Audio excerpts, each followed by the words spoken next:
Mas malaki raw ang magiging impluwensya ng social media sa eleksyon 2016. Lalo't mas lumawak na ngayon ang access dito ng mga Pilipino. May report si Cara David. Noong eleksyon 2010, malaki ang nagawa ng social media sa kampanya ni Pangulong Noynoy Aquino. Kaya hanggang sa kanyang pag-upo bilang Pangulo, naging aktibo sa social media si Pinoy sa pamamagitan ng Malacanang at ilang miyembro ng gabinete. Sa eleksyon 2016, paniwala ng mga eksperto, posibleng maging game changer ang social media. Di gaya ng tradisyonal na kampanya, sa online campaign kasi, di kailangan ng maraming pera para maabot ang maraming tao. Isang viral tweet o post, pwedeng mag-angat o sumira sa imahe ng isang kandidato. Pinoys are always on social media, an average 6 hours on and off. Yung platform na yun, wala noon eh. So it's actually a game changer. It can make a break or a campaign. Kumpara noong eleksyon 2010, mas malawak daw ngayon ang impluwensya ng social media. In the previous elections, yung social media hindi libre.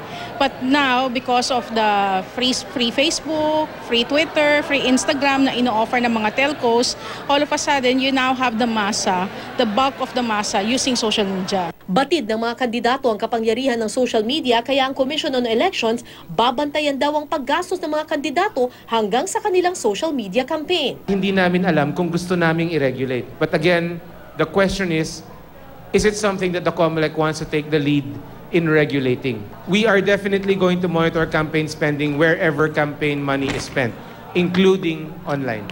Pero kung trending ka sa social media, panalo ka na rin ba sa eleksyon?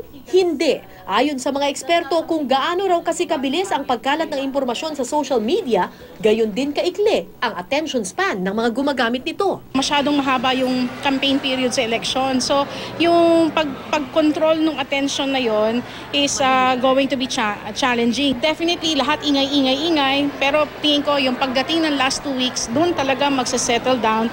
Lahat ng mga narinig ng tao, lahat na nakita niya online, i-discern niya ngayon dun sa last 2 weeks na yon, sino talaga ang iboboto niya. Cara David, GMA News.